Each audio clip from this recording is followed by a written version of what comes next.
having some mic problems this morning. Good morning, everyone. Glad to be here. It's October the 11th, and we are having our Sunday family service.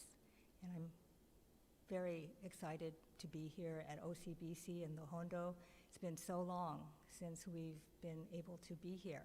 And at least we're holding services and you're able to view them. And for that, we're very grateful. So today, I would like to welcome all of our Sangha members from OCBC and Vista. And here is our order of service. The opening introduction, which I'm doing now. We will be chanting the Jusege, and I hope that you all have your service book at home because we will be using this for the readings and for singing and for chanting. So chanting will be the Jusege on page 39 for English and page 42 for Japanese. We will do a reading of Listen on page 24, and then we will sing a gatha. We haven't done that in a while. We've had some wonderful musical offerings, but this week I asked Erin Hayashida, who's one of my high school students in the Dharma school class, to record a gatha, and we can sing together, which I will attempt to do as well. Then there'll be the Dharma talk, and then we'll end with Shinran's words and some announcements. So let us begin.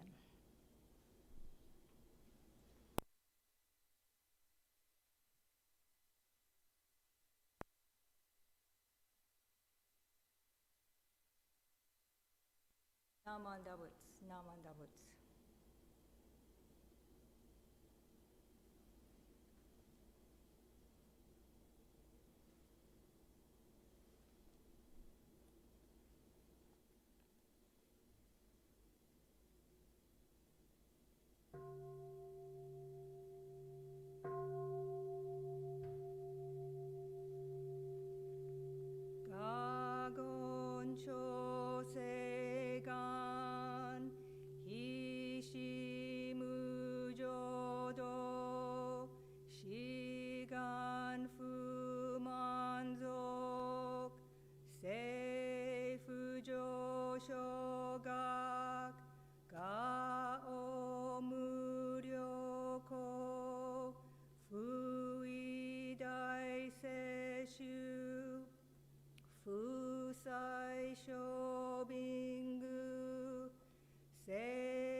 Thank you. I hope you were able to chant along with me and that it means as much to you as it does to me. I used to not like chanting growing up as a child, but now it's something I find great comfort in and enjoy it very much. All right, let's move on to our reading for today, and I would like you to turn to page 24 for listen. Oh, sorry.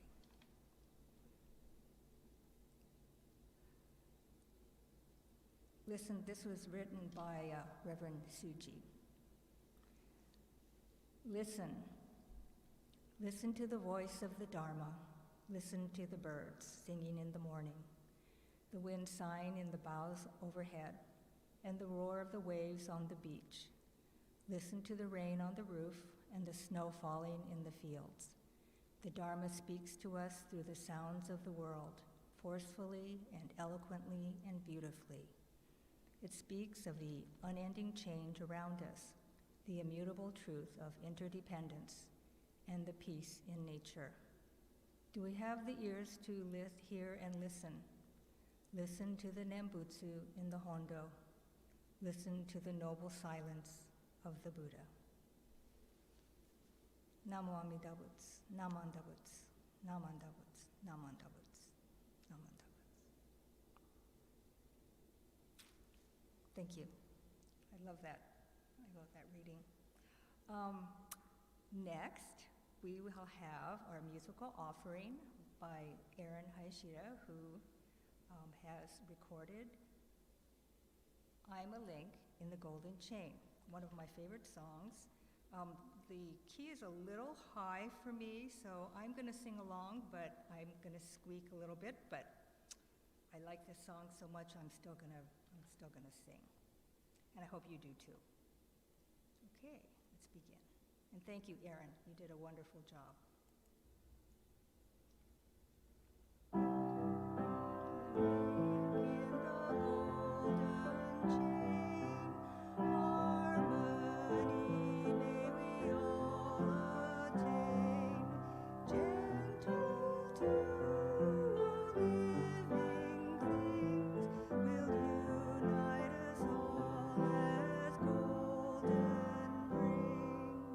I'm a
Namandavats, Namandavats. Thank you, Erin. Really appreciate that. And we hope we get more musical offerings from our Sangha members.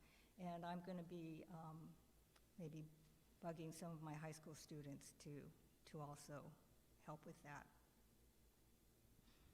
Oops. Okay, let's go on to the Dharma talk, or Dharma message for today. I guess we kind of just roll from one thing to the next. That makes it nice and easy. Let's begin. It is a truth universally acknowledged that we all seek happiness. And currently that pursuit is very difficult. It's more urgent than ever, but we have so many challenges facing us with our current situation of staying at home and so many other things happening.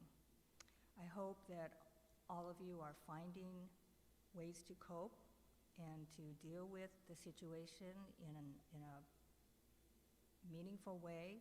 And hopefully the Buddha Dharma and the teachings are helping you to handle all the things that we are facing. So there are many ways that we try to find happiness, and there are lots and lots of people giving us advice on how to do that. Today, I want to focus on one person's idea that I find helpful and who famously captured her approach with this idea. Spark of joy.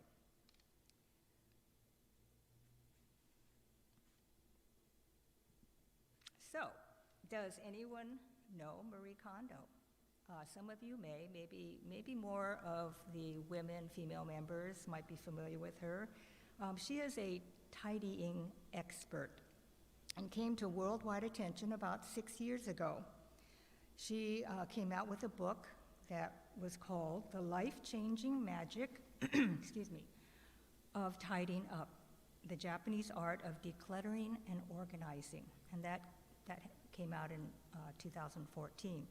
In 2016, she followed that up with another book called Spark Joy, an illustrated masterclass on the art of organizing and tidying up.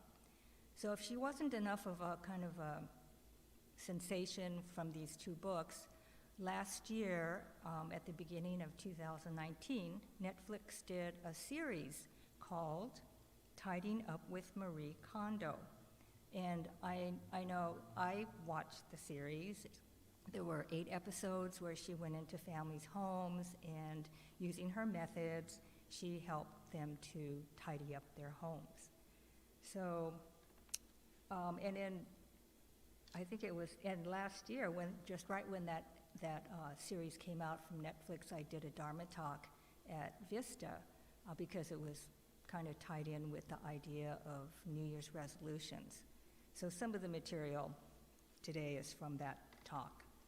So if it sounds familiar to Vista people, that's why.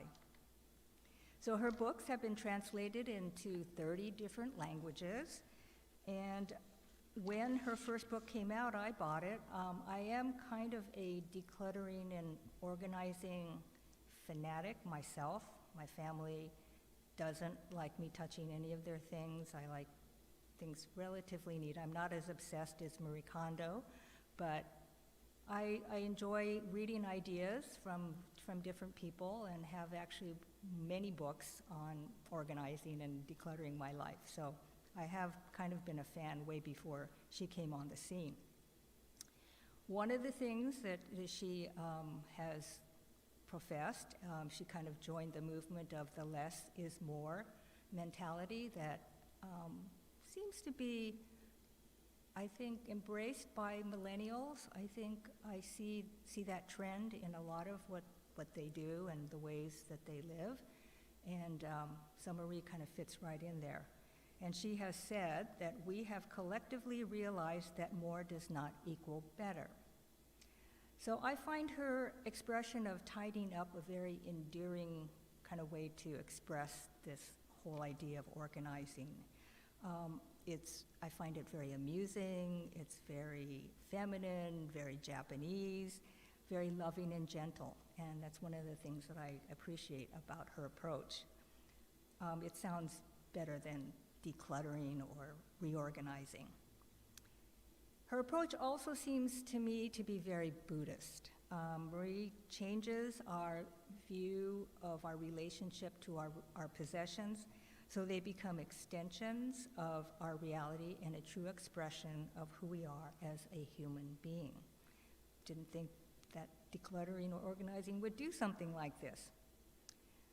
To me, this is another way for us to explore self-examination, because our possessions and our attachment to them reveal a lot of who we are. So, returning to the title of my talk, perhaps the most widely known aspect of Marie Kondo's method is her criteria for keeping or discarding items, and is one of the unique aspects of her notoriety, and was the title of my talk. And she asked the question, does it spark joy? One of the hallmarks of her method is to declutter by category in a very specific order from the least emotional to the most emotional. And Marie's emphasis is to surround yourself with the things you love in your life. You gather items of one category together in one giant pile, and you hold each item and keep the ones that spark joy. So I like the fact that it's a very positive approach to putting or keeping things in your life. And I'm going to share with you, I guess I've already, a short little clip of how she expresses what that feeling of sparking joy is. Okay. Here we go. You can tell I'm somewhat technology. 例えば、ときめくもの。 When you touch an item that sparks joy, your body would respond this way. キュン。 On the contrary, when you touch an item which does not spark joy, you would feel. ズン。 Try it with each and every piece of clothing you own and see if the item makes you happy now, that they should remain with you. 例えば、ときめく。 Okay. I didn't know how to clip the end of it, and that's one of the things that I have to learn how to do. I'm going to talk to Reverend John about that. So she has a very intuitive, sort of feeling way of expressing what that spark joy is, but you focus on what you love. And by highlighting these items that bring you joy, the unenjoyed items kind of fall by the wayside. At the same time, by focusing your energy so positively on such joyful items, you are creating more happiness in your life. So I like this approach. It's not so much trying to decide what to get rid of, but really what to keep. One aspect that comes through loud and clear is in Marie's approach is the sense of gratitude that she helps people find in their possessions. She sorts things, as I mentioned, according to category, and always begins with clothing, because she, I guess, has found over time that maybe we have the least amount of attachment to generally to clothing, although there are things that you do have attachments to, but it's the least emotional part of what you possess. She has a client gather, as I mentioned, every piece of clothing in their entire house, and then pile it up in one place. And that serves two purposes. One, I think people are overwhelmed by the amount of possessions that they have. By gathering everything in one place, it's almost overwhelming to see how much they have. And I think there comes a realization of there's so much that I possess and so much that I don't use. And it's a very kind of stark realization. So then you take, or she has them take, every piece of clothing, and it has to spark joy. And even the things that person decides not to keep is thanked before it's discarded. It served a purpose at one time, even if it was a very fleeting or momentary enjoyment that this item created, but it did serve a purpose in the person's life. And so she makes sure that it's thanked and then discarded.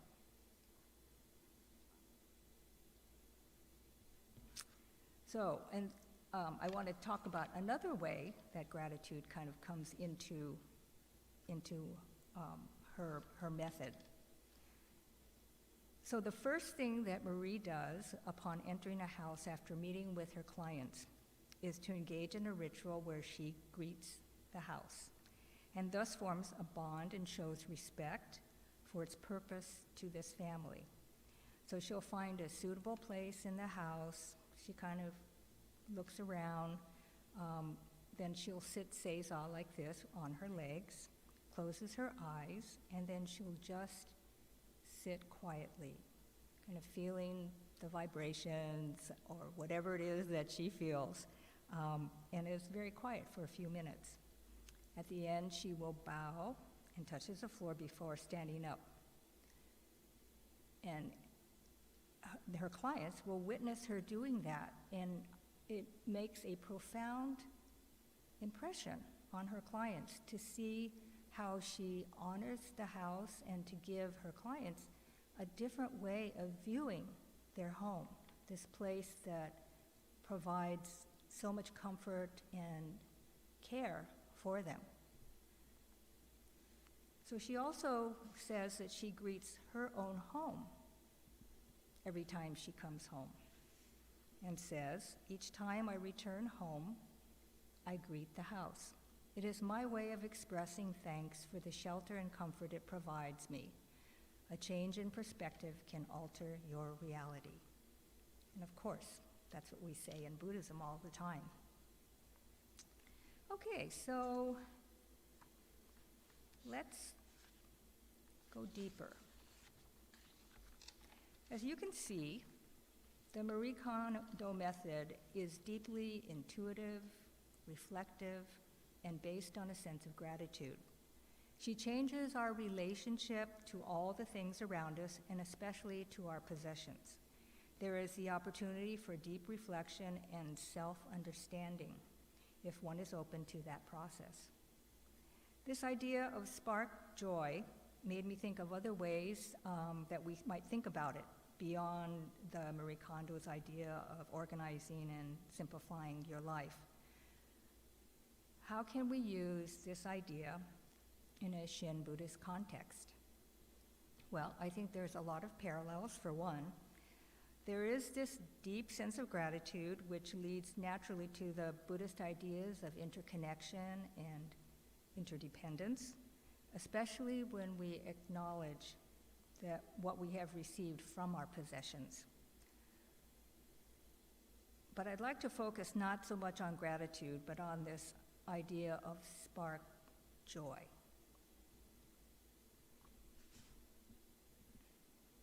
What in Shin Buddhism sparks joy? There are several ways this happens, but for today I'm going to focus on just one of the ways because I want to familiarize you and kind of go deeper into this idea of Hongan, which is part of the Shin Buddhist path to awakening. So I created this very wonderful chart to kind of illustrate what I mean about that. So this black line across the middle is our life, from birth to the very end. The gray part is the fact that we as Buddhists, as Shin Buddhists in particular, always talk about how we are gombu, foolish beings. We are ego-centered, we are in ignorance, we want things the way we want them, and we live in this mire of ignorance. From the Buddha side, we hope to gain wisdom, a deeper understanding of ourselves, a deeper understanding of what really is true reality. Try to understand even from our limited human perspective. So, Buddhism is the way that we gain wisdom. And in order to do that, we have to be on the path. And there has to be a start of the path. And that is Honggon.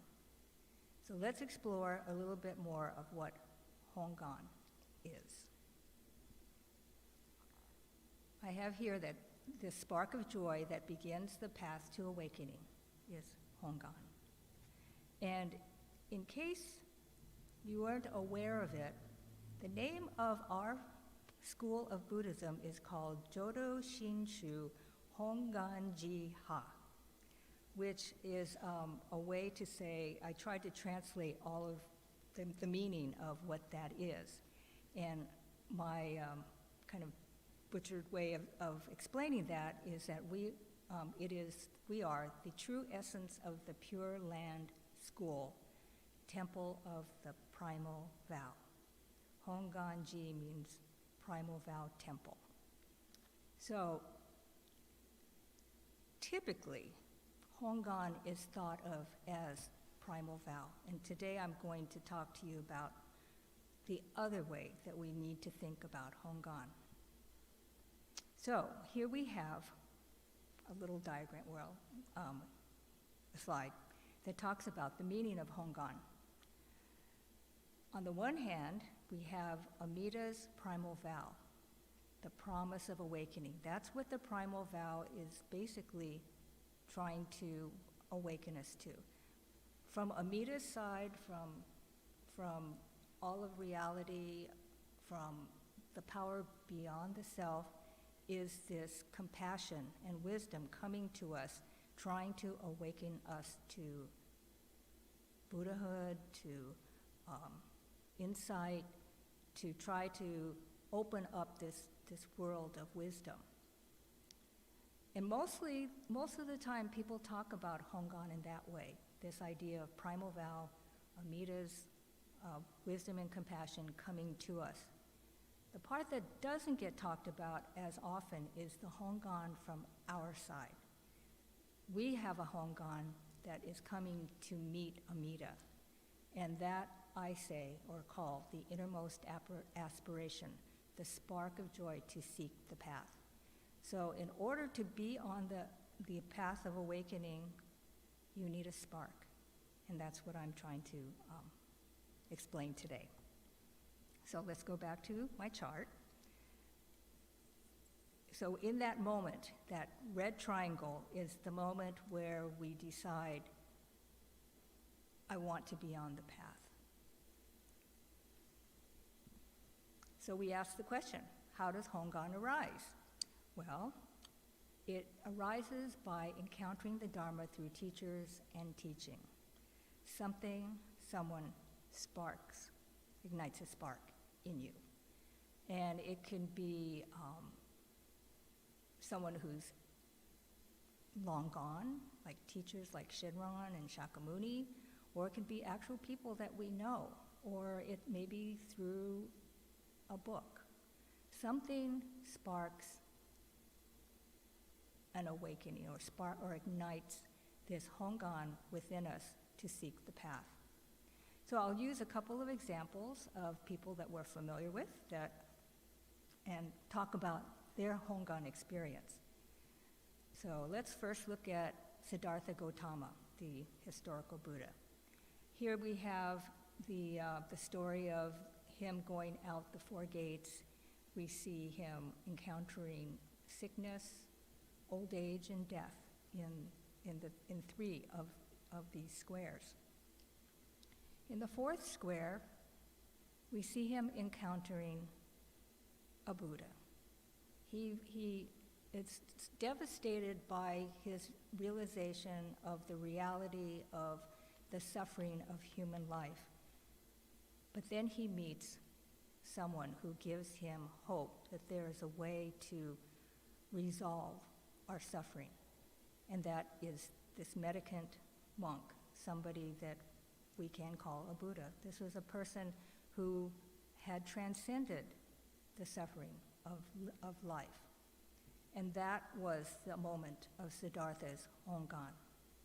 This was famously told to me by Dr. Nobuo Haneda in one of his many lectures. Actually, he talks about it a lot. Hongan is a very important topic for Dr. Haneda. Now, sometimes the spark isn't one of joy. And so I'm taking this idea of a spark a little bit further in a slightly different direction. Sometimes the spark comes from difficulty, from a challenge, from something that rocks us to our core. There are many things that can happen to all of our lives, and for all of us, I'm sure that those things have happened. Let's look at Shinran. So here we have Shinran, age 9. He's doesn't have a family. Sometimes he's characterized as being an orphan. Other times we hear that his father also went into a monastery. Whatever the situation was, Shinran became a monk at the age of 9. And for 20 years, he was a monk on Mount Hiei, up in the mountains outside of Kyoto, trying to pursue awakening, enlightenment. And I think it's hard to know when his Hongan was sparked, but I know that he struggled for that time. He was very sincere in his pursuit to want to find the answer to life suffering, and was very frustrated and was basically felt he was a complete failure at the age of 29. Then, at age 29, he had a crisis of faith. He went to Rokkakudo, had a vision, and whatever that vision was characterized by, it motivated him to seek Honen. And from Honen, he was able to ignite a spark of joy, a joy on the Shin Buddhist path that stayed with him for the rest of his life. So in Shinran's case, he always, maybe from the very beginning, had a Hongan, a deep innermost aspiration or desire for awakening, but it was with Honen that joy was sparked, and he continued. I know in my own situation, I was raised Shin Buddhist. I came to OCBC back when we were at Stanton. I guess that was after we had left Fountain Valley, Huntington Beach. And I don't think my Hongan really came into active duty until I was in my 50s. And that was when I returned to OCBC in 2004. And at that point, I was very motivated and had a very strong desire to learn and to find the path. And so in my own case, I had kind of ignored my Buddhism for a pretty long time. It was always kind of there in the background, a part of my life, but not really. And so I kind of mark 2004 as my return to Buddhism and to the Buddha Dharma. And for that, I'm grateful. I came back to OCBC and it was the perfect place. So I'm going to ask you the question about your Hongan. Have you thought about it? I know if you're listening to this Dharma talk, you are a part of OCBC, and I would suspect that you are on the path already, that you have Hongan as a part of your life, that you are seeking a deeper understanding and meaning of your life and trying to find the best life possible. Jim Pollard recently published a book, and he mentions that we are all looking for the answer to meaninglessness, trying to find fulfillment and meaning in our lives, and that is being on the Buddhist path. So I will end with Shinran's words from page 8, and I would like you to read them with me if you have your book. That's page 8, number 1, because I think here Shinran does express the joy that he does feel from pursuing the Buddhist path. And it's a joy that I hope all of you feel as well. Reverently entrusting myself to the teaching, practice, and realization that are the true essence of the Pure Land Way, I am especially aware of the profundity of the Tathagata's benevolence. Here I rejoice in what I have heard and extol what I have received. Namo Amida Butsu, Namo Amida Butsu, Namo Amida Butsu, Namo Amida Butsu.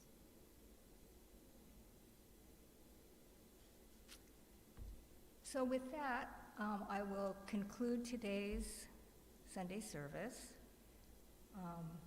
Hope it raised some questions or made you think about a few things, and that's all I hope I did. I'm going to end with a brief announcement for OCBC, and this is a save the date for an event that we will be having on November the 21st called the Sangha Strong Bento Celebration. I think you'll get more details about it, but just be aware that it's on the horizon. We're planning to do a bento pickup here in the parking lot, and then there's going to be an online program of some kind. So hopefully you'll be able to participate in that. And I would encourage Vista also to join in on that. I mean, everybody's welcome. So I thank you for listening, thank you for being here, and I hope you are doing well. You know, this is a very, very difficult time. It's not just COVID, it's environmental issues with fires, it's the presidential elections, it's the racial unrest with the Black Lives Matter movement, and we could feel very disoriented. And I hope that the teachings provide some comfort and maybe some guidance on what you can do to help the situation. Everyone has to come to those decisions for themselves, but hopefully the Buddha Dharma is there to guide you. With that, join me in Gasho. Namo Amida Butsu, Namo Amida Butsu, Namo Amida Butsu.